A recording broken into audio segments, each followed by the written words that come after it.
Boa noite, pessoal. Boa noite a todos. Boa noite, Aloísio.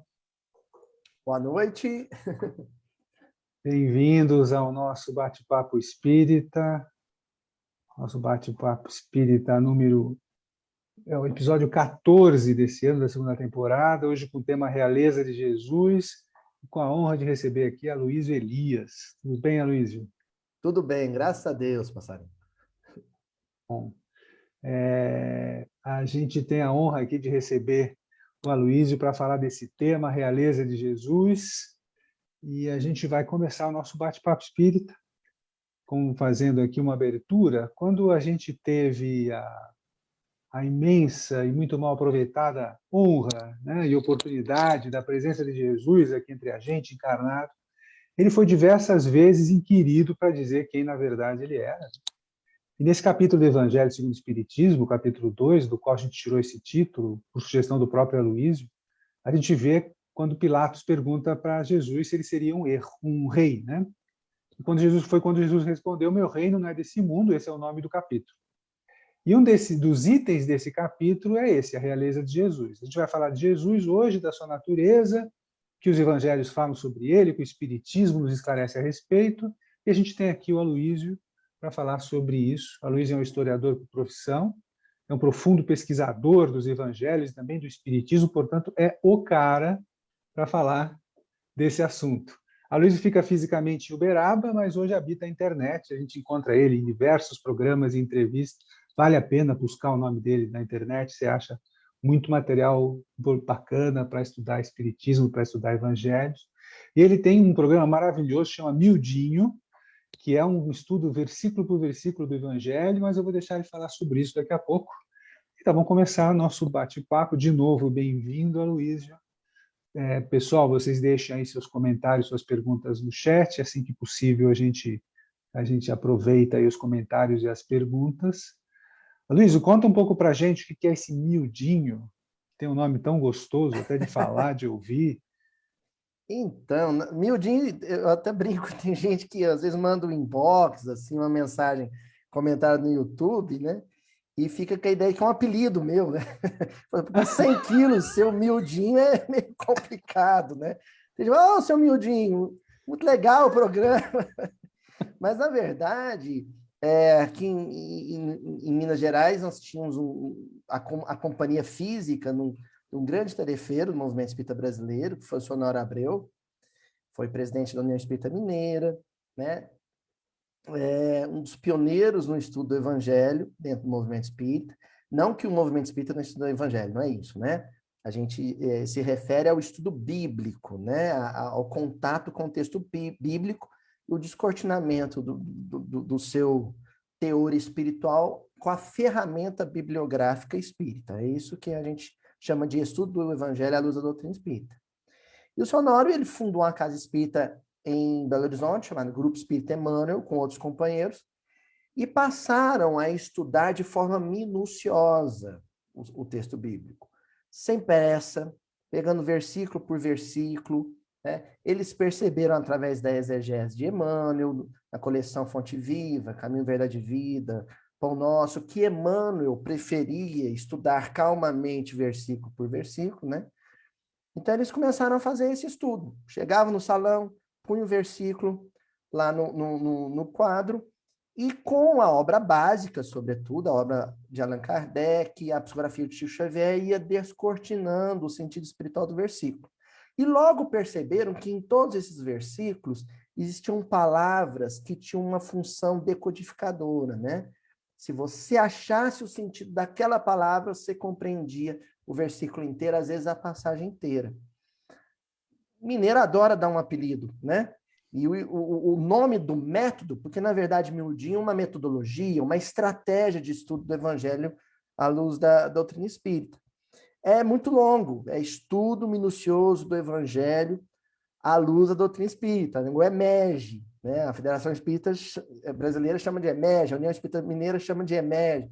Então, o pessoal achava muito longo, então falava assim, vamos lá no Grupo Emmanuel estudar o Evangelho no miudinho com o seu Honório. O seu Honório Abreu é aquele que estuda miudinho o Evangelho.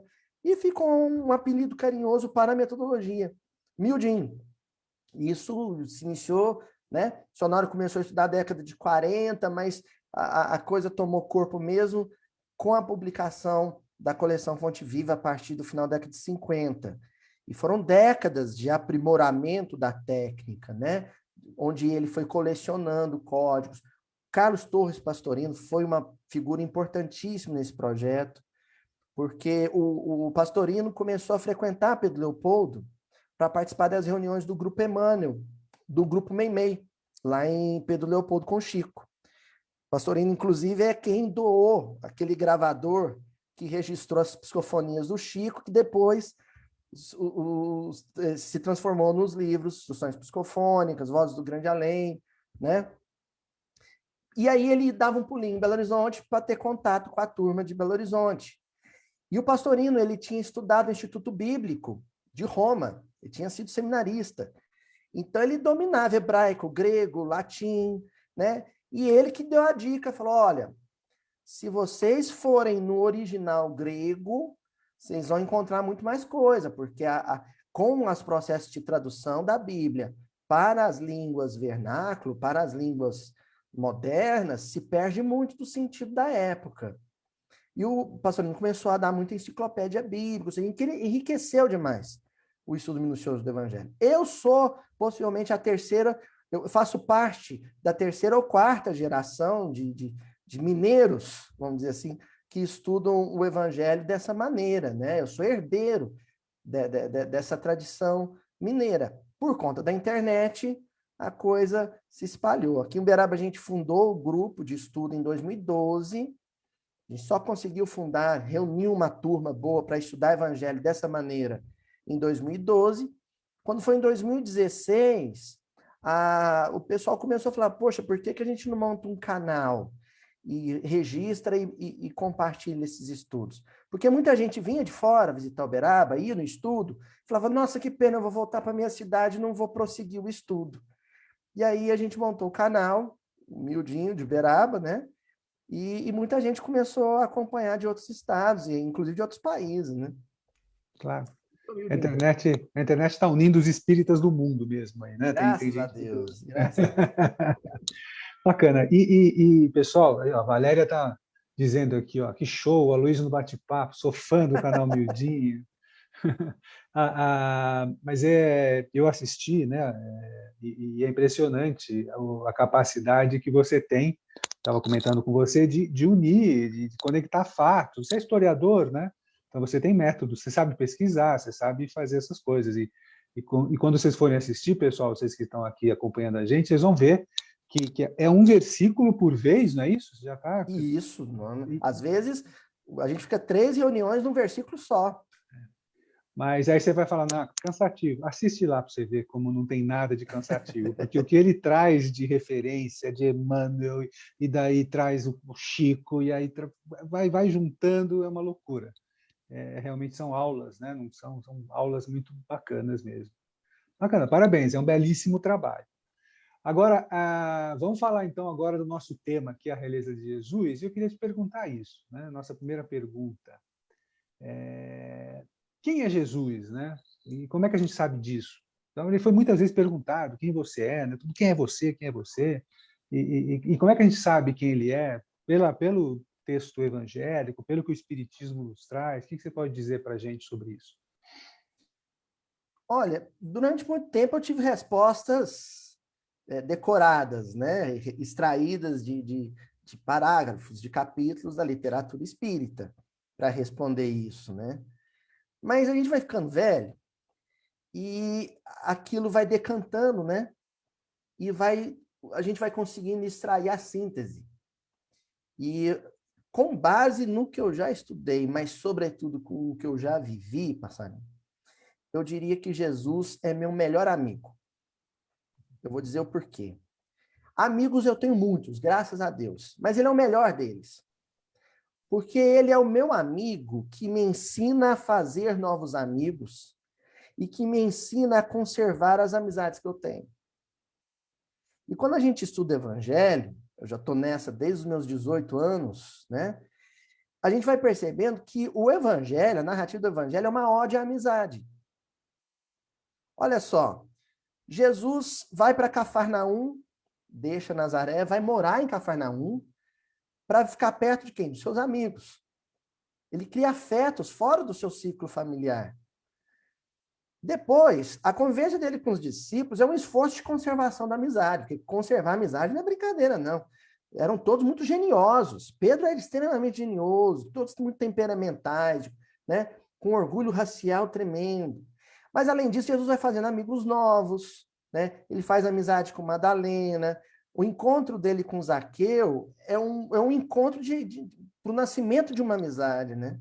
Desce daí, Zaqueu, deixa eu comer na sua casa, vamos nos tornar amigos, né?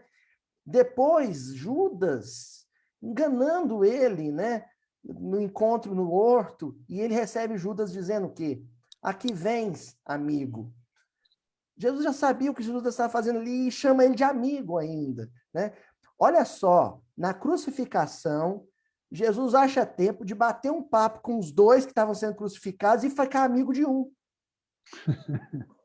Quer dizer, aquele bate-papo de Jesus com o bom ladrão, né, com Dimas, é um início de uma amizade.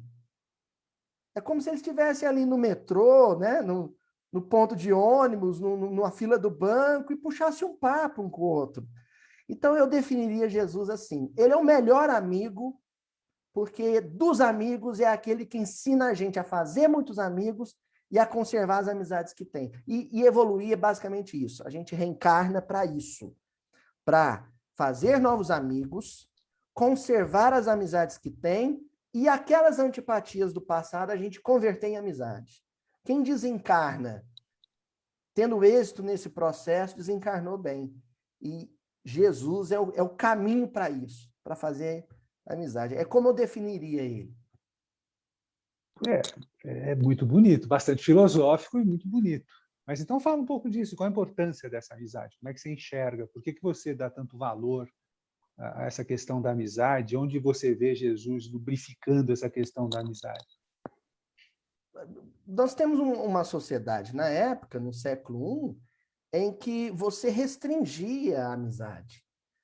Restringia a amizade a conceitos de classe, de raça e de vertente religiosa.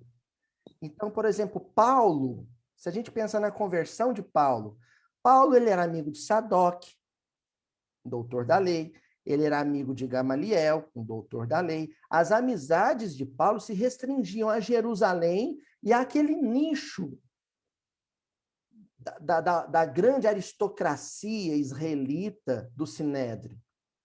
Isso é muito pouco. Viver com isso é de uma mediocridade, é de uma pobreza, é de uma miséria espiritual tremenda. Você né?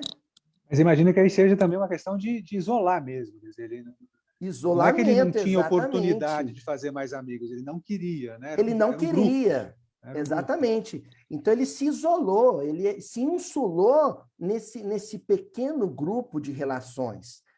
A presença de Jesus na vida de Saulo, depois se torna Paulo, o encontro dele na estrada de Damasco com Jesus é quando ele se torna amigo de Jesus. Jesus era uma antipatia dele, ele detestava Jesus, se referia ao Cristo como um carpinteiro miserável. Aquele encontro às portas da cidade de Damasco é o momento em que Jesus chega para ele e fala assim: posso ser seu amigo? E ali começa um processo de 30 anos, porque a conversão de Paulo não acontece ali, ela inicia ali. Em que Paulo amplia seu ciclo de amizades. Então ele sai para o Mediterrâneo. Primeiro que ele se torna um amigo dos gentios. Isso amplia demais o leque de possibilidades de amizade. Ele se torna amigo de Timóteo, ele se torna amigo de Lucas, ele se torna amigo de Silas, ele se torna amigo de Pedro, amigo de João, e vai ampliando o seu leque de amizades, e 30 anos depois, o que é o movimento das epístolas? As epístolas nada mais é do que a correspondência entre amigos. Hoje nós estudamos a correspondência entre Paulo e os amigos que ele deixava em várias cidades do Mediterrâneo. O grande rei O grande rei é aquele que consegue fazer com que os seus súditos sejam todos amigos uns dos outros e amigos do rei. É a realeza de Jesus. Muito bom. Vamos falar Aqui, mais disso. nós estamos nos tornando amigos. Não é assim? Esse É encontro assim. bate-papo espírita aqui é para quê? Para produzir conteúdo na internet? Não é, não. A gente está aqui batendo papo, isso é só pretexto, passarinho. A ideia aqui é o pessoal que está acompanhando agora ficar com vontade de ser meu amigo. Me mandar um inbox no Facebook. Eu escutei seu bate-papo lá com o passarinho. E aí eu, não, anota meu WhatsApp aí. Eu fiquei amigo da Valéria, querida Valéria, assim, ó, estamos amigos já. Né?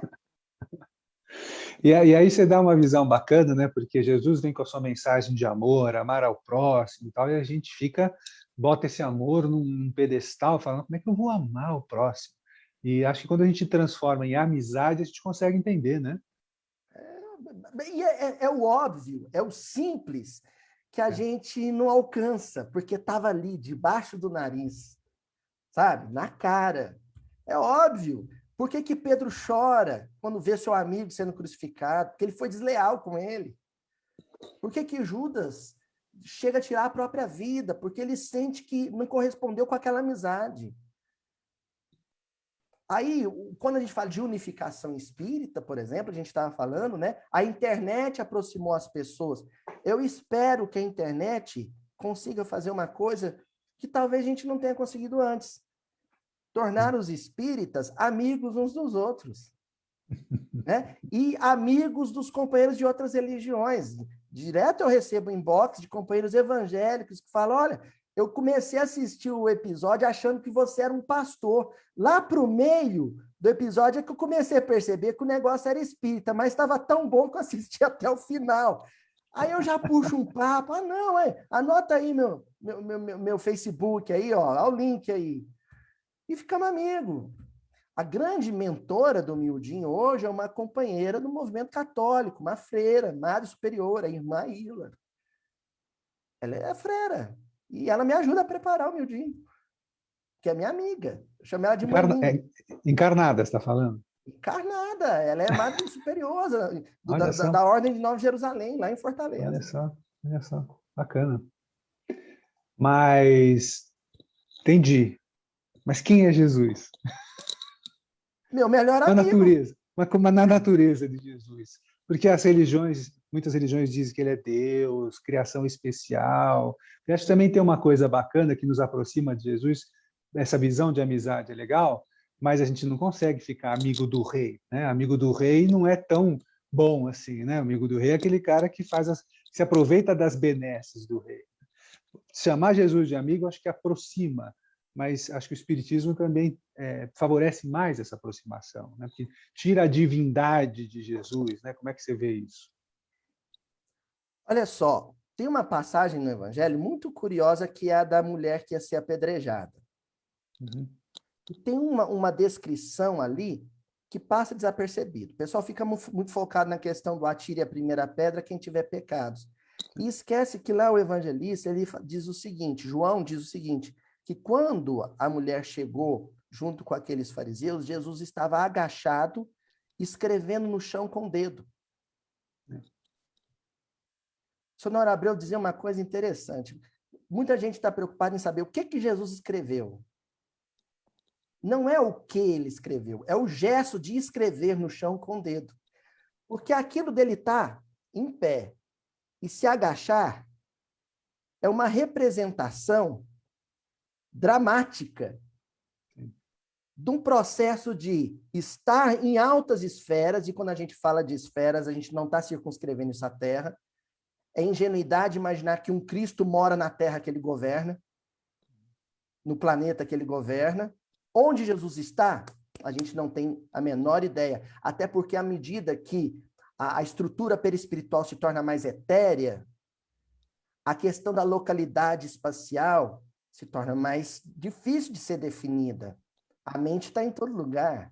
Né? O próprio Evangelho segundo o Espiritismo diz que esses espíritos são como o Sol, cujos raios, né, alcançam vários lugares ao mesmo tempo.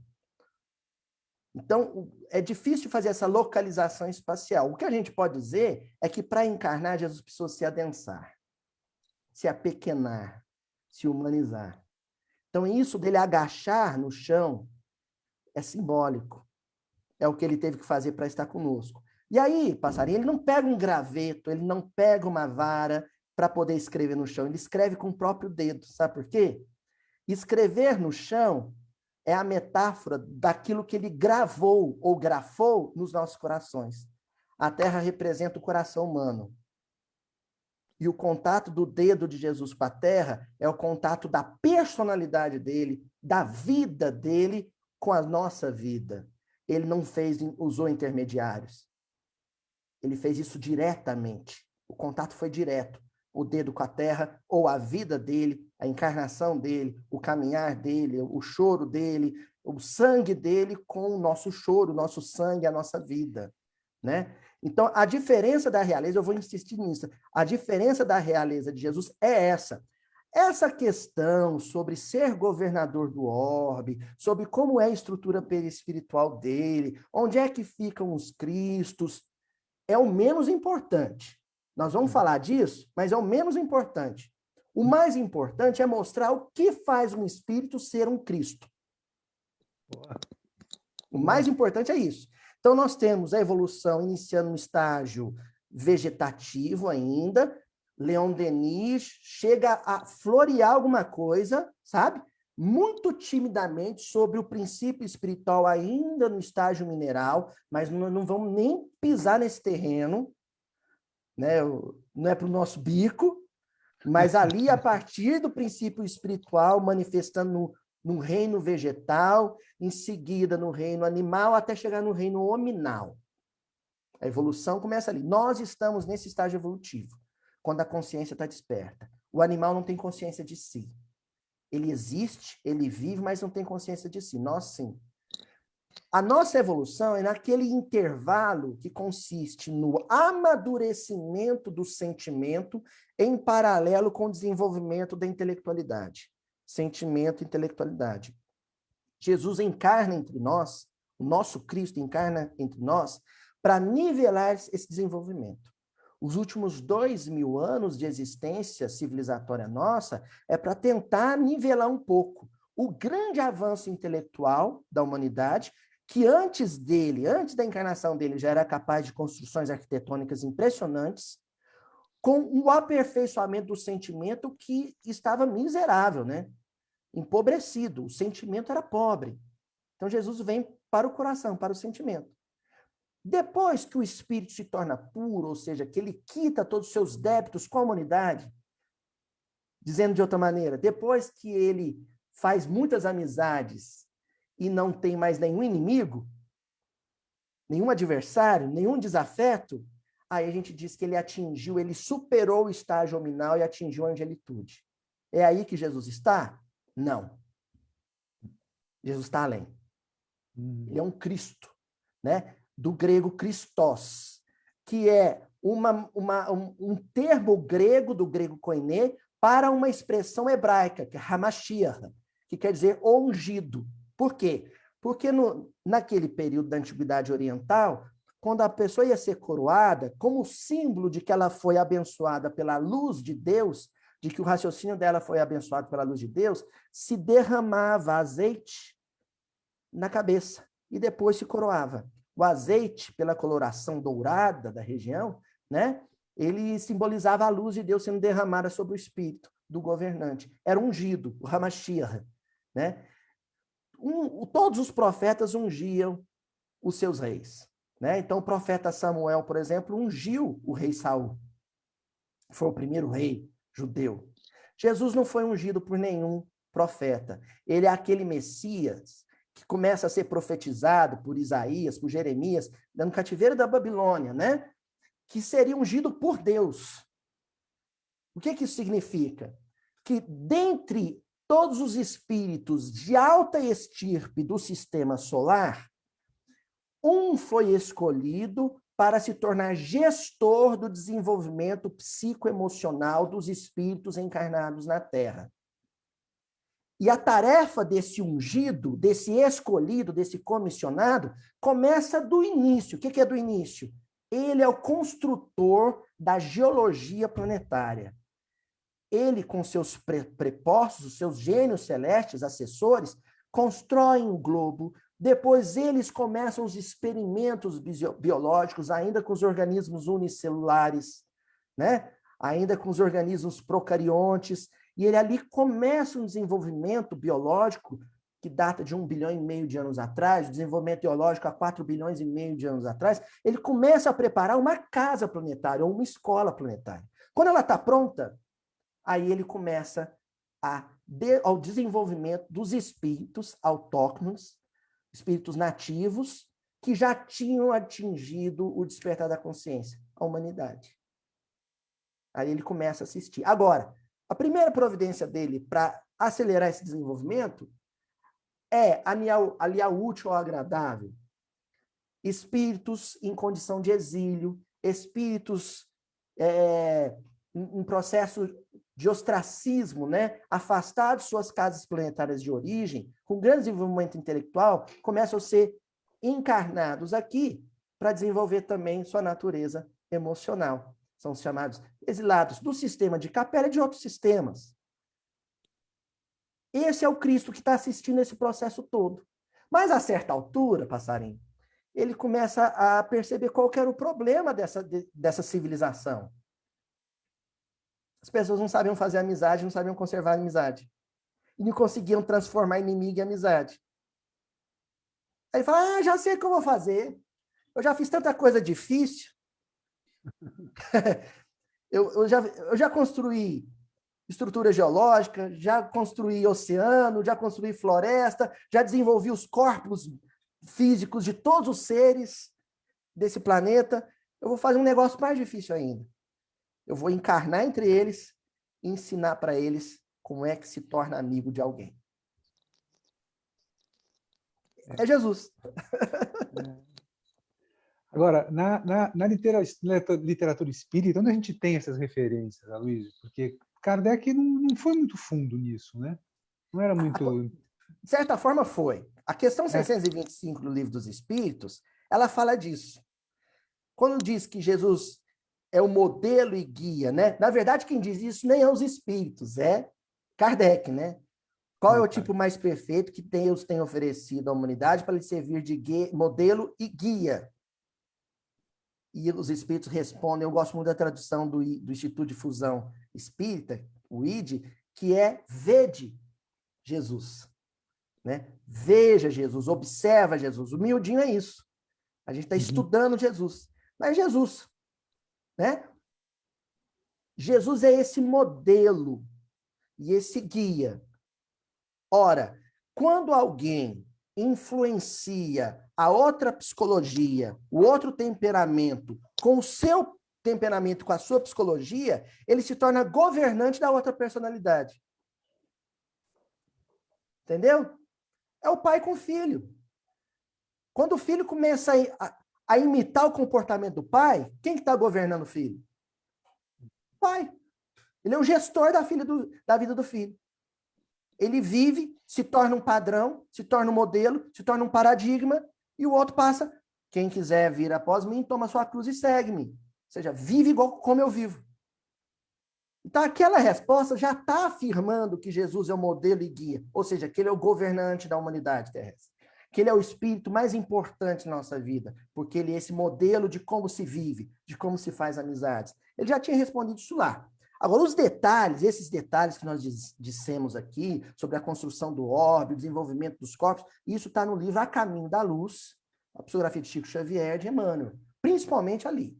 Aparece uma coisa ou outra muito esporádica depois, por exemplo, no próprio livro Emmanuel, que é anterior a ele, né, que é o primeiro livro da psicografia do Chico, assinado pelo Emmanuel, já menciona alguma coisa, mas assim, de forma bem didática e pedagógica, isso que eu resumi muito aqui, está no livro A Caminho da Luz de Emmanuel. A Caminho né? da Luz.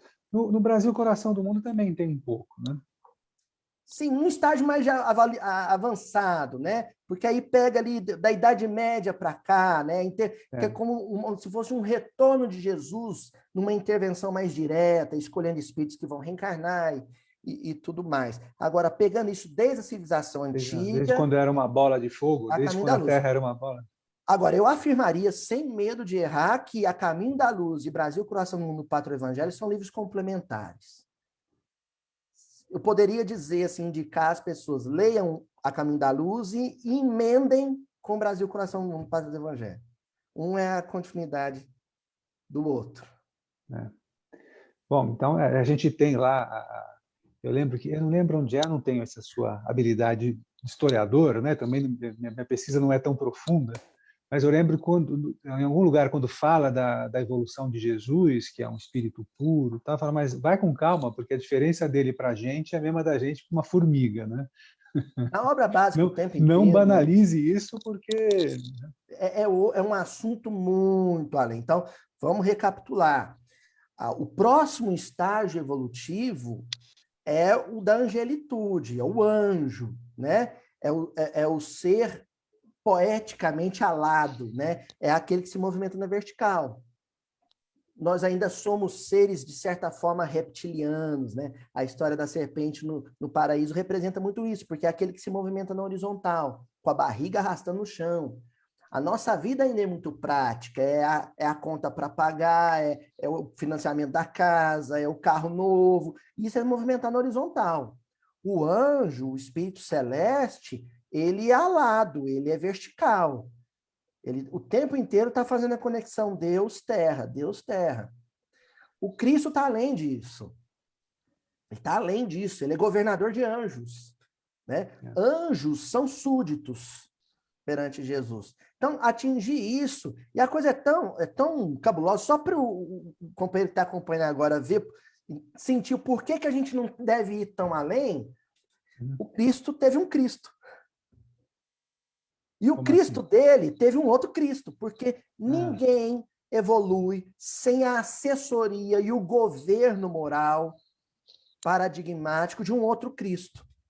Daí a gente... Cada sistema solar tem um Cristo do sistema. Cada orbe tem um Cristo do planeta. Cada galáxia tem o seu Cristo. São gestores espirituais. O nosso Cristo, Cristo não é sobrenome, né?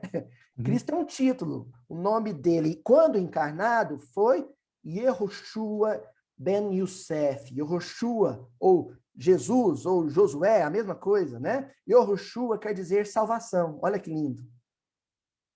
Ben Youssef, filho de José. Esse capítulo que você fez referência aí, o meu reino não é desse mundo, ele fala dessa coisa do meu reino não é desse mundo. Né? Como é que é esse reino? Onde está esse reino de Jesus que não é desse mundo? E a maioria dos comentaristas espíritas vão achar que Jesus está falando referência a isso que nós dissemos, né? Os outros sistemas e outras galáxias, ou a governadoria do orbe toda, já que cada um daqueles governantes, por exemplo, o próprio Pilatos era um governante provinciano, nem era imperador, né? Ele era súdito do imperador. Não, Jesus está falando de alguma coisa muito mais íntima. Enquanto Pilatos governa a nossa exterioridade, enquanto Herodes governa a nossa exterioridade, o campo, o petróleo, a mina, o exército, fora. Jesus governa a nossa interioridade. Entendeu? Entendi. Então, o reino de Jesus não é fora, o reino de Jesus é dentro dos corações. O trono dele é o castelo interior da Teresa de Ávila, né? É o castelo interior, né? Tem um poema, meu amigo Haroldo Dutra adora muito o poema né? Volve ao teu templo interior, a mais bela das capelas, né? Assim, da Alta de Souza. Volve ao teu templo interior. Então, é ali que está o trono do rei. É ali dentro. O reino dele é ali dentro. E aí, quando ele ensinou para a gente na oração, lá, falar, venha a nós o vosso reino, venha a nós o vosso reino, é um chamamento à evolução, você diria? A esse reconhecimento. de que existe um templo interior que eu ignoro. Eu estou sempre com o olhar para fora, para o externo. A pandemia, o desemprego, sempre para fora. Esse volve ao teu templo interior, ou venha a nós o vosso reino, é olhar para dentro. Nossa, estava aqui dentro. E olha só o que o André Luiz vai dizer no Evolução em Dois Mundos, que coisa maluca. Segundo o André Luiz, Jesus nos fecundou espiritualmente. Estamos grávidos de Jesus. Na crucificação, na hora extrema dele entre nós, ele fecundou cada ser humano. Nós estamos grávidos de Jesus e o bebê em gestação é um anjo. Na hora que ele nascer, o homem velho morre. Cada um de nós está grávido do anjo que um dia será. E quem nos fecundou, quem semeou em nós a semente, foi Jesus Cristo. Mas esse externo ainda nos incomoda bastante, não? Você falou aí da pandemia. Não deveria, né? Justamente porque a gente supervaloriza, hipervaloriza. O dia que a gente começar a voltar mais para dentro, tudo mais fora fica mais desimportante. Até a nossa vida física, né? Aí as pessoas podem assistir aqui e falar, não, mas pera lá, as coisas que estão acontecendo. Talvez, se todo mundo estivesse olhando para dentro, talvez estivessem acontecendo menos barbaridades aí, né? É o seguinte, por exemplo, o que as pessoas estão mais vamos dar um exemplo, hipervalorizando é a questão do convívio social. Convívio social. O grande tormento da pandemia não é o medo de morrer, é o não estar no shopping, ou não estar, né? Uhum. Quando a gente começa a conviver com os nossos egos, com as várias personas que habitam a gente fala, gente, enquanto eu não resolver a minha relação conflituosa comigo mesmo, eu não estou apto ao convívio com as pessoas fora de mim. Talvez agora eu esteja reconhecendo, tendo a oportunidade de reconhecer que eu não estava tendo qualidade na minha convivência com os outros. É a pausa. A pandemia, por exemplo, é a possibilidade de pausa para que a gente reconheça isso. E ao reconhecer isso, a gente se sente um pouco perdido, sabe, passarinho? E ao se sentir perdido, a gente pensa, eu preciso de uma referência, de um paradigma, de um modelo, de como é que eu me relaciono melhor com as pessoas. Aí que aparece Jesus. Mas não mais o Jesus da página, o Jesus do filme bíblico. Aí é o Jesus da minha interioridade. Mas, de qualquer forma, você tem aí uma questão de física importante, pessoas que estão passando por dificuldades muito grandes, né? Que tem aí talvez um resgate, algum aprendizado, uma experiência de aprendizado que precisa ser passada, né? Mas isso também está acontecendo com muitas famílias, né? Muitas famílias, e aí, reencontrando Jesus, como ele é paradigma, a gente reencontra como ele lidava, inclusive, com a morte física. Que os espíritas acham que é o desprezo pelo luto, e não é, passarinho. Quando Jesus chega na cidade de Betânia e Maria, irmã de Marta, irmã de Lázaro, fala, mestre, meu irmão morreu há 4 dias. Todo mundo só se lembra que ele ressuscitou Lázaro, mas esquece o que ele fez entre uma coisa e outra. Ele chorou. Espírita vai em velório, ou então encontra com alguém que perdeu um familiar e fala assim, não, mas a vida é eterna. Isso é de uma descaridade tremenda. Quando o Chico recebia as mães que perderam seus filhos aqui em Uberaba, ele chorava com elas abraçado, vendo o desencarnado do lado, mas ele chorava. Essa solidariedade de Jesus com luto, que era a solidariedade dele com quem tinha fome, multiplicando os pães, que era a solidariedade dele com o que estava com medo da execução, o bom ladrão, com o criminoso, isso aí é o sinônimo de quem sabe fazer amizade. Não há melhor momento para fortalecer uma amizade do que, por exemplo, no momento do luto. Então, a pandemia nos ensina, inclusive, isso. A chorarmos com quem está chorando. Como fariam 2 bons amigos. Como fariam 2 bons amigos. Sentados, abraçados, chorando, abraçados, chorando. mais nada Não além prega, disso. não. Né? Encontrou com um amigo que perdeu alguém na pandemia, não sai citando o versículo da Bíblia ou frase do André Luiz, não. Só abraça em silêncio e chora. É o que Jesus faria. É o que Jesus faria. E aí onde está a realeza de Jesus? O texto que a gente se propôs a estudar, Kardec ele diz algo interessante. Ele fala assim, ó, tem o rei de futebol, né? Ele não fala rei de futebol, né? Mas tem o rei da música, o rei da arte, né? A gente tem o rei Pelé, o rei Roberto Carlos, né? Assim? Tem.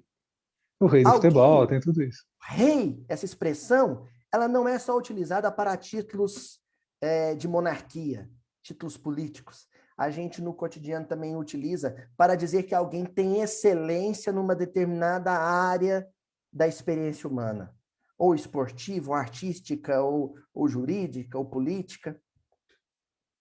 Jesus é rei porque ele tem a excelência no campo da inteligência emocional. A excelência. Ele é o padrão perfeito de como os seres humanos devem se relacionar. Então, existem duas dimensões da realeza dele. Uma de fato e outra implícita. Realeza, primeiro, porque ele é o governador do orbe terrestre. O poder dele está acima de todos os poderes políticos, por uma razão muito simples. Ele determina quem reencarna e quem desencarna. Quem determina isso, determina tudo. Uhum. Até o suicídio é um erro, um equívoco consentido. Porque a espiritualidade tem, inclusive, o poder de impedir um suicídio. Uhum. Respeita o livre-arbítrio, mas se a situação exige, se há mérito da família, se há mérito do próprio companheiro em queda, esse suicídio é impedido. Então, Jesus decide quem desencarna e quem permanece encarnado, e decide quem reencarna, onde reencarna, em que família, em que útero. Quem tem esse controle é o rei. Uhum. É o rei. Então a Que está realeza de acima de todos os Jesus reis. volta de novo para o governo, para a governança. Exatamente. Volta. Mas tem essa outra realeza, que aí é a realeza íntima. A excelência dele. Ele não precisou mais do que de 3 anos de vida pública para demonstrar e atestar a excelência dele no campo da relação humana. É o rei. É o rei da amizade. E o nosso drama hoje é esse, é o de convivência. Sim. Hoje não, né? Faz tempo. Faz tempo, né? Eu digo do hoje porque estamos encarados agora, recapitulando, né? Então, o grande problema é o da amizade, o da lealdade, né? Você gera aí uma mudança de paradigma interessante. Na hora que tiver um problema com uma outra pessoa, assim, a gente tem que olhar e falar, não, vou resolver isso, a gente tem que olhar e falar, preciso dar um jeito de ser amigo desse cara. Né? O que eu faço? O que Jesus faria? Mas esse cara está me prejudicando por isso mesmo. Tem que dar um jeito de ser amigo desse cara. É a única solução, né? É muito bonito. Como Jesus continuou fazendo amigos. É difícil. Depois Estou da falando aqui crucificação, racionalmente. né? Estou falando racionalmente. Olha só, passarinho, a estrada de Emaús. Jesus aparece com outra aparência perispiritual, num processo de materialização, caminha com aqueles 2 companheiros, chega a uma determinada hospedaria com eles sentam para comer e ele avisa, ó, agora eu vou seguir a minha viagem. Aqueles 2 companheiros não sabiam que era Jesus. O evangelho não descreve quais eram os discípulos, né? A gente talvez imagine, mas eles não sabiam que era Jesus. Mas ainda assim eles viram para o sujeito e falaram assim, não vai não, fica com a gente, fica conosco. Ora, você fala isso para alguém que é antipático? Para alguém que você não quer por perto? Você fala isso para alguém que você sente que é seu amigo, que já virou seu amigo. Naquela caminhada, Jesus só precisou do percurso de Jerusalém a Emaús para se tornar amigo daqueles 2 peregrinos. E aí, o que Jesus faz em seguida? Pega o pão e parte. Na hora que ele parte, os 2 reconhecem. É ele. É ele. Partir pão. Eu nunca vi outro fazer isso. A maioria pega o melhor pedaço. Ele partiu, serviu os outros para depois comer. Só pode ser ele. Então, a gente tem que viver segundo o paradigma dele, o modelo dele, o padrão dele, de tal maneira que onde a gente chegue, passarinho, os outros falem com sinceridade para a gente, não vai não, fica mais. Porque tem aquela coisa da formalidade, né? Da etiqueta social. Vai não, só, fica mais um cadinho, mas já tá com a vassoura escondida atrás da porta para você vazar. Não é? A gente tem que viver de tal maneira que você, não vai não, fica mais. Não é assim? É. A gente tem que ir para o centro espírita de maneira que quando acaba a reunião, a gente fica naquele papo furado na porta do centro, sem vontade de ir embora, de tanto que está gostoso. E é a parte mais, eu acho a Não parte é mais assim? gostosa de ir no centro é esse finzinho mesmo. Fica amigo. E Jesus, foram 33 anos ensinando isso. 30 e poucos anos ensinando isso. Com 3 anos de vida pública ensinando isso. Ficar amigo dos outros. Não Muito boa é? essa sua visão, muito boa essa sua É visão. o rei da amizade. Excelente sua visão. Recomendo que mande livros e gravações e vídeos. Não sei se já tem, mas esse é um tema maravilhosamente bacana de ser explorado, né? Eu nunca vi essa visão, realmente nunca tinha visto essa visão. E que a gente Olha o que ele sempre fala para coloca. os É, discípulos. Desculpa te interromper, né? pode Já falar. não vos chamo discípulos, mas sim amigos, que é É, o maior título que um ser humano pode ter. Ele falou é. isso. E amizade, e é interessante essa sua visão, e realmente eu considero uma quebra de paradigma, pelo menos para mim, porque a gente tem um trabalho danado como palestrante e tal, de reduzir esse tamanho do amor, né? Porque você fala, não, calma, deixa eu te explicar esse amor. Não, mas Jesus, então, é o amor, então é um negócio tão grande, tão inacessível, né? Que a gente fica trabalhando em simplificar esse amor. Não, cara, é a amizade. Ah, isso eu entendo. Isso eu E a entendo que gente todo entende mundo tem todo. um ou outro, né? Pode não E aí a ser gente todo começa a mundo. entender os outros, né? Os, É, os, os mártires, sem querer tomar mais o tempo, mas os mártires. O que fazia esse povo entrar dentro de uma arena e enfrentar leão, passarinho? Se não for a força de uma amizade? Maria, no último capítulo do livro Boa Nova, depois de desencarnada, os anjos conduzindo ela, perguntam: senhora quer alguma coisa? E ela, rainha dos anjos, né? E ela fala: sim, eu quero visitar os amigos de meu filho. E vai lá e encontra uma menininha chorando e assopra no ouvido dela: filha, canta, transforma as tristezas da terra nas alegrias do céu. E ela começa a cantar, os outros começam a cantar também. Entra no circo romano cantando a amizade por Jesus. Nero fica doido, porque eles começam a morrer, e depois, quando vai olhar os cadáveres, todos morreram sorrindo. Só loucura, uma né? coisa consegue um espetáculo desse: a amizade por alguém. É, Né? bacana, muito bom. Luiz, o tempo se foi aqui Esgotou, no. né? Que pena. É, meu amigo Aloísio, Meu amigo passarinho, que pena que acabou. Eu queria bater mais papo aí. nossos amigos aqui no chat, e estou falando isso carinhosamente, não estou sendo irônico, não, estou sendo bem carinhoso em usar essa expressão, porque realmente vou É tudo usar, acho amigo, que né? aprendi um negócio aqui que ficou comigo, viu? Então, pessoal aqui, olha lá, a Valéria está perguntando aqui, a Luísa, estão perguntando se o livro Morro Alto vai ter continuação. Ah, você tem um livro, Morro Alto. Tem, vai ter. Já era para ter sido lançado o volume 2, né? Mas a pandemia dificultou um pouco as coisas, as gráficas estão meio paradas, e aí tem essa questão da estratégia de lançamento. A gente tem que pensar um pouco na editora, né? A editora tem que comercializar o livro, mas o livro está pronto. A editora está estudando a possibilidade de um lançamento virtual, mas de uma maneira que atenda também a turma que gosta do papel. Eu, por exemplo, gosto do papel, né? Mas talvez no final do ano, talvez, as coisas estão melhorando um pouquinho, né? A vacinação está avançando, mas Sim, teve sim. esse ato por causa da pandemia. Ó, parafraseando você, Kenji, que é um amigo nosso lá do Semeador, que tem um humorzinho bem refinado, ele falou assim, ó, fica mais um pouco, Luiz. Ah, pede não que eu fico. Coisa boa. Aí, tá vendo? Ó? Amigo. Muito bom. Graças a Muito Deus. obrigado, viu? Obrigado, meu Foi amigo. realmente uma iluminação aí essa essa sua participação aqui no bate-papo, trazendo grandes novidades. Acho que foi bem legal. Obrigado, meu amigo. Deus te Obrigado a abençoe. você, meu amigo. Obrigado, meus amigos do bate-papo. Até daqui 15 dias estaremos de volta com mais assuntos. Grande abraço para todo mundo. Tchau. Tchau.